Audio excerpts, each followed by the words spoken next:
Hey, salut à tous, et dans cette vidéo, je vous présente une nouvelle espèce que j'adore. C'est une petite Crématogaster et on va voir ça ensemble parce qu'elle est super jolie et elle est mignonne.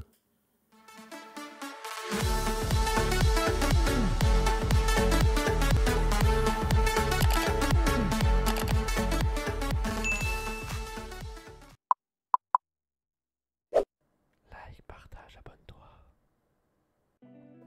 Et rejoins-nous sur Discord. Et oui, comme vous l'avez vu dans le titre de la vidéo, aujourd'hui c'est une présentation d'espèces. Comme vous l'avez vu, du coup, je vous l'ai dit, c'est une Crématogaster et elle est magnifique. Je ne sais pas si vous appréciez cette coloration, mais moi en tout cas, ce petit jaune brillant, j'aime beaucoup. Et il s'agit bien évidemment de la Crématogaster Biroy. Donc franchement, elle est adorable. Vous connaissez déjà mon amour pour les crématos, notamment Mescutelaris. Aujourd'hui, je voulais vous présenter celle-ci parce qu'elle est assez atypique, je trouve, niveau coloration. Et elle est aussi mignonne que les Scutellaris, mais vraiment avec cette couleur, ça lui fait un peu de charme, je trouve, ça change, et moi j'aime beaucoup. Donc celle-ci nous vient d'Asie, donc au niveau taille, il n'y a pas énorme différence avec les Scutellaris.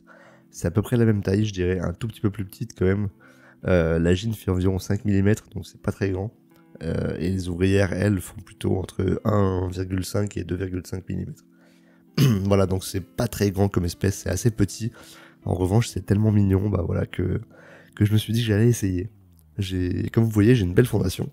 C'est une fondation avec 4 rennes. Donc on a 4 rennes dedans, ce qui devrait bombarder normalement. Parce que déjà avec une reine, j'ai un ami qui a une reine et ça renvoie du lourd. Donc ici, là, avec 4 rennes, normalement, bah, la colonie devrait se développer très rapidement.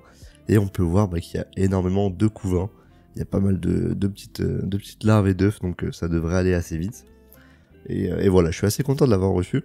Je l'ai reçu de la ferme aux fourmis, si je ne dis pas de bêtises. Je l'avais commandé sur son site. Et voilà, pas déçu, franchement, elle arrive en super état. Aucun problème pendant le transport, donc je suis super content. Au niveau de cette espèce-là, donc apparemment c'est une espèce qui fait des colonies assez petites. Dans la nature, environ 500-600 individus. Donc c'est pas très grand au niveau popularité. Je pensais que ça ferait des plus grosses espèces comme les Scutellaris, mais apparemment celle-ci c'est plutôt petit. Au niveau alimentation, bah rien de secret, on leur donne comme les autres espèces, donc c'est-à-dire du liquide sucré, des insectes et quelques fruits, enfin des choses basiques, hein, vraiment comme les autres fourmis. Au niveau du développement, du coup, c'est une espèce qui est homodynamique, c'est-à-dire qu'en fonction des localités, bah, elle est susceptible d'être active et de se développer tout au long de l'année. Il y a un petit ralentissement qui est observé en hiver, parce que la température baisse un petit peu, mais voilà, en général, la diapause, il n'y en a pas, c'est plutôt une pause hivernale.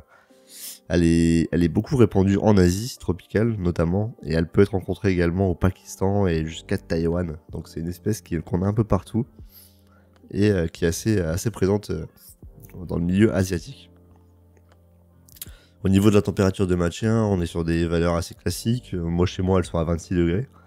Donc voilà, rien de bien fou. Au niveau de l'hygrométrie, bah, elles sont en tube à essai pour l'instant. Donc voilà, il n'y a pas trop de gestion d'hygrométrie pour le moment. Mais quelque chose de classique leur convient, donc c'est très bien.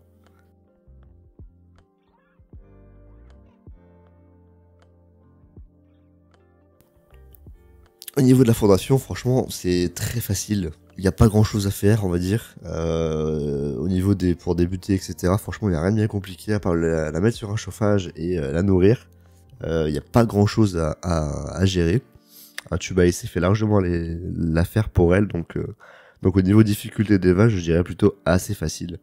Ça prospère assez bien et voilà, ça reste une Crématogaster, donc ça pond très bien, sans problème. Donc c'est une Crématogaster qui est plutôt simple et sans grand problème. Et aussi, bah voilà, je la classe en difficulté facile parce qu'elle fait des petites colonies. Donc ça évite justement d'être débordé par le nombre d'ouvrières, etc. Là, ça sera pas le cas avec elle parce qu'elle fait des petites colonies, donc on sera plutôt tranquille avec celle-ci, et puis on n'aura pas trop des gros setups, elle prendra pas beaucoup de place. Donc ça, c'est un bon point pour ceux qui cherchent des petites colonies. Et ben voilà, c'est le cas ici. Ou alors notamment pour les mettre en terrarium avec plusieurs espèces, notamment en terrarium tropical, et bah ça peut être une bonne idée. Parce que comme elle fait des petites colonies et que elle s'adapte plutôt bien avec d'autres espèces. Après, faut faire attention, c'est quand même une crémato, hein, donc elles sont assez opportunistes. Mais dans un grand terrarium, ça peut très bien le faire. Donc ça peut être pas mal. Et puis moi, je les trouve super jolies. Je sais pas ce que vous en pensez. Dites-moi en commentaire ce que vous pensez de cette espèce-là, avec leur coloration, etc. Moi, franchement, je les trouve vraiment top. J'aime bien. Donc on verra comment elle va évoluer. On espère que ça va bien se passer. Ça devrait le faire. Comme vous le voyez, il y a pas mal de couvains, donc on devrait bien y arriver normalement. Et puis moi, je vous tiens au courant pour tout ça, dans tous les cas, sur la chaîne. N'oubliez pas de participer au concours des 2000 abonnés. Vous pouvez toujours participer. Le tirage au sort s'effectuera le 1er mai. Donc voilà, vous pouvez participer jusqu'au 1er mai. Et puis moi, je vous dis à bientôt pour d'autres vidéos sur la chaîne. Portez-vous bien. Salut à tous.